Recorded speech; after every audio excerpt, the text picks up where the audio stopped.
In this video, I'm going to share with you 8 different ways on how you can foil your highlights. And one of these stitch methods is my personal favorite that I created myself, so you're going to want to make sure you stick around to the very end so you don't miss it.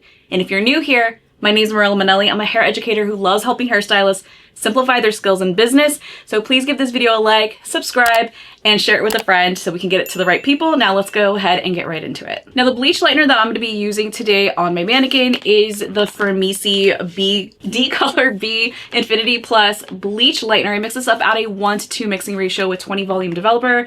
Shout out to Firmisi for sending me this. And I'm also using these super cute meowtastic little kitty foils from Fraymar. And I'm going to be using my YS Park rat tail comb. Now, if you want to learn how to use any of these highlight stitch methods that I'm going to show you in this video, but with different placements, you're going to want to check out Airbnb University. It's an online subscription-based platform designed specifically for hairstylists. You can head on over to airbnbuniversity.com or check out the link down below in the description. Now for this video, all of my sections are going to be placed horizontally so that way you can get the full effect of what each highlight stitch method does. For our first highlight method, we're going to be doing a traditional slice.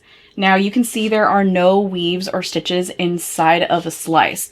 And a slice can give you hard lines of demarcation and just hard lines for maximum contrast, but also give you, like I mentioned, that blanket coverage. Now, personally, I love doing slices when I want maximum amount of blonding.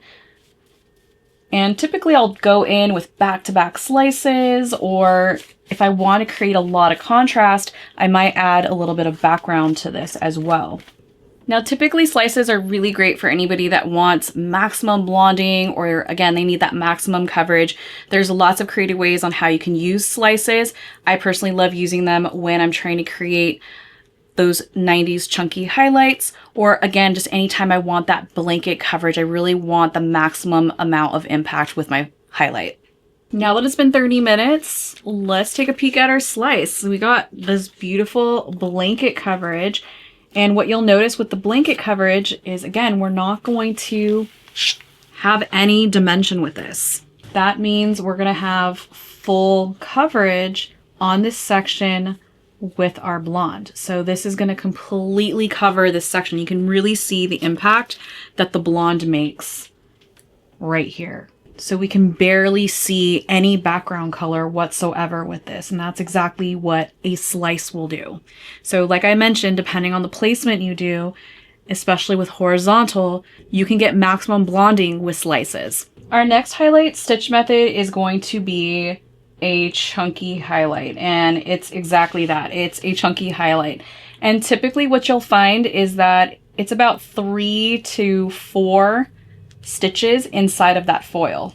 Now what's cool about the chunky highlight is that it can create some bold ribbons similar to a slice depending on the placement, but this is also going to give you bold contrast that's going to show right next to it. So that's what makes this really fun. Now again, there's lots of creative ways on how you can use chunky highlights, and I personally like using chunky highlights in the interior of the head. You can even use this in combination with some teasylights.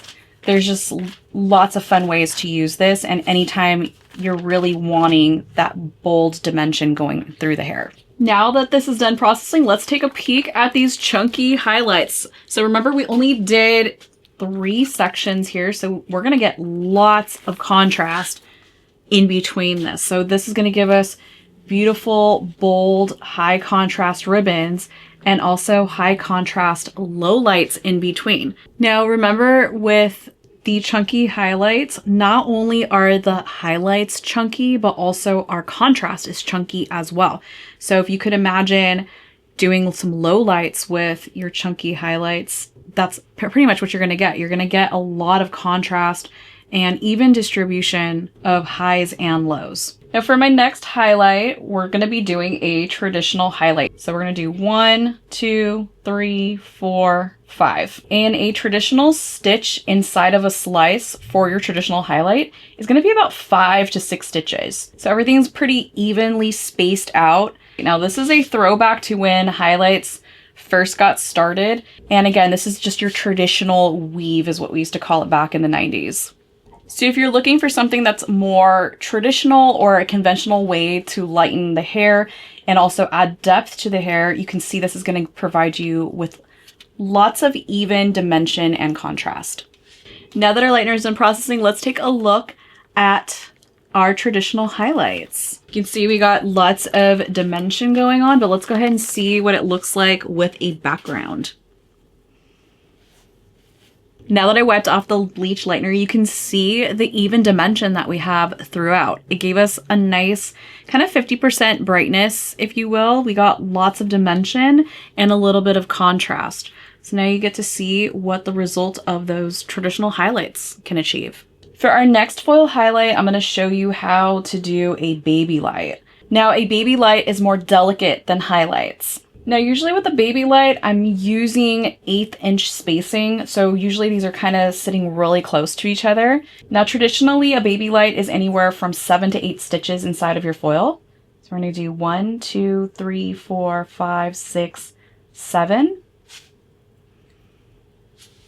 And you can see it's a lot softer than our previous highlight. So the sections are finer than your normal traditional highlights, which creates a more softer blend of colors. Basically, you're allowing for less depth in between each of these Babylights. But again, there's lots of creative ways on how you can utilize the Babylights.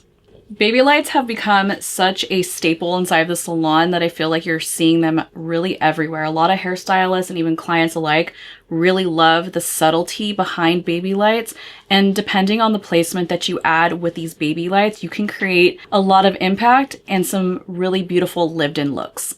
And just a friendly reminder, if you want to see any of these highlight stitch methods that I'm sharing with you today, I highly recommend that you check out Airbnb University. I have a plethora of videos that you can watch that show different highlight placements using these stitch methods. Now that it's done processing, let's take a little peek at the lift, and it looks amazing.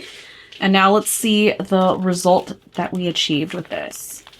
So I'm gonna go ahead and wipe this clean. Now here's the result of the Babylight. You can see we got lots of dimension going on and a lot of subtlety. And if you can imagine, if we did like a shadow root on this or something, we would have a really beautiful soft dimensional highlight right here on the bottom. And this is the type of result that a Babylight can give you. For our fourth highlight stitch method, we're going to be doing a Microlight. Now, Microlights are Babylight's cousin. They are similar, but they're not the same. Microlights are done to create more of a salt and pepper look, and foils are placed really close together. Microlights are done to create more of a salt and pepper look. So think of like those natural grade clients. You see a lot of highs and lows and different variations and a lot of subtlety to them as well. And the foils are typically placed really close together where there's hardly any subsection in between. Now you can see how subtle these highlights look against the foil. Again, this is just going to give you that very soft, subtle, sun-kissed look, even softer than what a Babylight will give you. Now, these are the perfect type of highlights for anyone that wants a lived-in look, or maybe they're exploring highlights for the first time and they don't want a huge commitment. I really love the way that these types of highlights turn out because it just gives you that nice, soft kiss of brightness.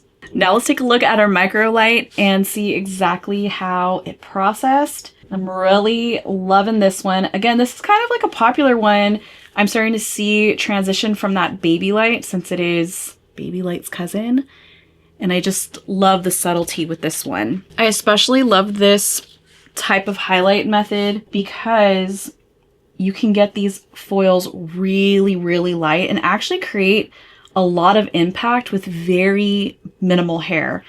So even though we have these really tiny pieces and it can look really subtle, at the same time, you can almost kind of imagine the brightness that we can get while still maintaining the primary shade as this brunette that's living underneath. So lots of creative ways on how you can place this and utilize this, maybe create a lot more depth with your subsection so you can have that background and while still creating really soft ribbons, again, depending on the placement. For our next highlight stitch method, I'm going to be sharing with you the combination. Now, the combination can be a little tricky, but it's literally going to give you the best of both worlds of a slice and weaves. So this is your traditional slice, but what's really cool about this is you can literally start your highlight and then finish off with a slice. And this is going to give you lots of soft, bold ribbons. And again, depending on the type of stitch method you do over here, where it could be Microlights, Babylights, or your traditional highlights, lots of different variations. And what's unique about this is when you do these types of highlights, you're going to want to alternate where this slice lives. So on your next foil, your slice is going to live on the right side, and on the next foil, it'll live on the left side. And you just continue to alternate, and it just gives you a beautiful blend. Now, there are lots of creative ways on how you can use a combination stitch method, and I personally love using it during a color correction or anytime my client is asking for subtle highlights, but also noticeable ones. They're kind of confused on exactly what type of highlight they truly want. This is just going to give you tiny little ribbons where it's needed with the subtlety that they're really loving. One thing to note is that when you are doing the combination stitch is you are going to want One thing to note is that when you do the combination stitch for the first time, it's highly advised that you use 2 different foil colors so that way you can keep on track where your slice is at, whether it's on the right side or the left side. Now let's take a look at our skip slice now that it's done processing. And you can see how this has that bold slice right here, and then also our dimension. So let's go ahead and wipe this clean so you can see exactly how it looks against the background. So you can see a lot of potential with this one. I really love how we have that softer dimension towards the back, but we have that blanket coverage towards the front, which is, again, reminiscent of that slice. So we have lots of bold blonde. Now, if you can imagine alternating this, like I mentioned, we're going to have that bold blanket coverage almost kind of peeking through the underside where this dimension is on the highlight section. Or another great way that you could even utilize this is by starting your slices on the interior and then finishing your highlight that's maybe living a little closer to that hairline, so you have that softer dimension throughout. So again, lots of creative ways to use this one. I love also partnering this one with a teasy light. I just think it can look really beautiful. And again, depending on that placement that you put your foil in, you can create some really beautiful ribbons as well as global brightness. Now for our 7th highlight stitch method, I'm going to show you how to do a zigzag. So we're just going to take a nice clean parting here, and we're literally going to zigzag. So you can see we have a very uneven section. And what this does is it kind of plays a trick on your eye.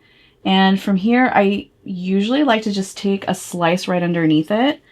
And you can see we have lots of dimension going on. Now you can choose to tease this whole entire section here, and you essentially get a zigzag teasy light. Or if you're kind of like anti-teasing, you can also take this zigzag section and go ahead and weave it. And what's interesting about this zigzag method is that it's, again, diffusing that line. So if you're looking to do a color correction, this is literally going to help you diffuse any types of banding or spottiness that sometimes can be created if they do their hair at home, or maybe you made a little oopsie in the salon. Personally, I really love doing zigzag partings for lived-in looks and for color corrections. Now let's take a peek at what a traditional zigzag highlight looks like. Again, we got a really beautiful blend here, but let's check out how much contrast we have. So definitely still a little bit of contrast, but also really soft too. Now what I love about the zigzag is how organic it falls and just how natural it can look. So if you're looking for a highlight method that's going to truly look natural, this might be it for you. Again, we can truly customize this by adding a teasy light to it. And typically, even though we have this zigzag, if you do the proper blending, you might be able to avoid the shadow root, but typically I love partnering this technique with the teasy light in addition to a shadow root toner. For our 8th and final stitch method, you're going to want to use the Dream Weaver. And if you don't have this comb, there is a way around it, but let me go ahead and show you the Manelli method. This is literally my favorite way to highlight anytime I want to create that teasy light lived in look from dark into light, but without having to do a shadow root and without having to do any teasing. So the first thing that you're going to do is take a zigzag parting on the top, and we're going to section this away. And you're also going to take a zigzag parting on the underside as well. So you should have a zigzag on the top and the bottom. Now from here, you're left with a pretty large section. And while you could lighten this, it's not going to get as light as you probably would want it to because it is such a big piece. So basically from here, you're going to pull this straight on out, and we're going to insert our weaving comb towards the mids and ends, and we're going to separate that. And we're just going to continue to pull out any of those little baby hairs that are kind of falling. And essentially by doing this, we're pulling out a lot of that depth that you otherwise would probably tease. Now the trick with this one is that it is rooted, but we have a lot of variations going on. It's literally a broken zigzag. And this is going to give you the ultimate blend.